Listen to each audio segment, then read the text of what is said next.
আমরা আতার পাতার কাজ কাম করে আসে বাজার দেখায় যে বেচা কিনে করবো, হাট বাজার করবো, তা আমাকে ভাগ্যে জোটে না। কৃষক যে কাদো পানি দুই মুড়া দোকান বেচা কিনে নাই দোকানে, আমরাই বা কী করে দোকান সদা করি। সরকার তো খাজনা ঠিকই নেয়, কর ঠিকই নেয়, কিন্তু কাজ করে না সরকার। এটা টাকা খায় কে? টাকা যাই খাবি কাজ করবি, তাই তাই কাজ করে না, তাই টাকা নিয়ে যায়, এটা তো ঠিক নয়। আমরা এই হাটের খাজনা বন্ধ রাখবো, কথা বলতে নেই, বন্ধ তুলে বই ঠিক হয়ে যাবে। এখন আমরা বাজার করে পাচ্ছি না, কাদো খুঁজে জুতো হারাচ্ছে, সব হারাচ্ছে।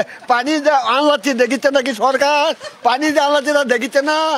আর কি দেখাবি জনগণ? আরো জনগণ দেখার মতো ইয়ে আছে? যুদ্ধ বলতে ভাইয়া যায়। আমরা এই কাদর মধ্যে আমরা এখানে গরু বেচারের ছাগলের অসুখ হয়, আমরা এখানে কাদর মধ্যে আমরা আসতে পারি না, তা কষ্ট করে আসা লাগে। ওষুধ লিবারে যে এক হাঁটু পানি কাপড় ধরি মেখে মুখে ভিজে ফুরে আসা লাগে দোকানে। এখন অসুখের জন্যই তো আসা লেগেছে। এখন আপনারা কি করবেন করেন, আমরা এখন জনগণের এখন আসতে লাগবে। এখন আমরা কাদো পানির মধ্যে আমরা এখন হাঁটতে পারবো না, আমাকে ওষুধ পাতি লাগবে, ডাক্তারের কাছে আমার কাছা লাগবে। আমরা গরিব মানুষ, আমাকে আলাপ আলাপ খাওয়ার খাদ্য লিবার আসি, আমার ওষুধ পাতি লিবার আসি।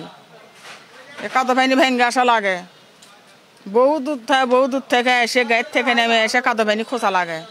আরে ভাই, চেয়ারম্যানেরা তো কাজ করে না। হ্যাঁ, এই যে রাস্তাঘাট, এই যে গলি মধ্যে যাওয়া না, আমার গুজে রাস্তাটা জিঙ্গা নোংরা। চেয়ারম্যান মেম্বার কোনো গাঁওতে লাগায় না, দে এত নোংরা দে মানুষ যাওয়া ঠিক করে কেমন করে? ও ভিজুক এখন কেমনি তোমরা ইয়ে করেছে, কেমনি কাজ হবে সেই কাজ তোমরা করো। আর সে কেউ কিছু মানে গুরুত্ব দেয় না, চেয়ারম্যান যা পায় ওরাই খালি খায়। সমস্যা তো হয়, এটা তো মানে নিয়মিত জনজীবনে একটা অস্বস্তিকর পরিস্থিতি। আপনার সকালবেলা দোকান খুলি, অ্যাজ ইউজুয়াল 10-12,000 15,000 টাকা বিক্রি করি, সেখানে 4-5 হাজার টাকাও হচ্ছে না, লোকজন আসতে পারছে না। তো এইটা রীতিমতোভাবে জীবিকার উপরে আমাদের জন্য হুমকি স্বরূপ। এইটা যদি দেখা যায় যে এই ড্রেনেজ ব্যবস্থা যদি আমরা সমাধান না করতে পারি, তো একটা সময় যে আমাদের জীবিকার উপরে সেটা প্রভাব ফেলবে, এটা একটা ব্যাপার। 2 নম্বর কথা হচ্ছে, যারা আসতেছে তারা খুব কষ্ট করে আসতেছে, তাদের জন্য সমস্যা তৈরি হচ্ছে। এখন প্রশাসনকে জানানো হয়েছে, প্রশাসন বলতে স্থানীয় চেয়ারম্যান সাহেবকে জানানো হয়েছে, মৌখিকভাবে বলা হয়েছে। তারপরে টিওনো সাহেবকেও মৌখিকভাবে জানানো হয়েছে যে এই কাজের জন্য। সেদিন অবশ্যই কিছু প্রতিনিধি পাঠিয়ে দিছিল, তারা দেখে গেছে।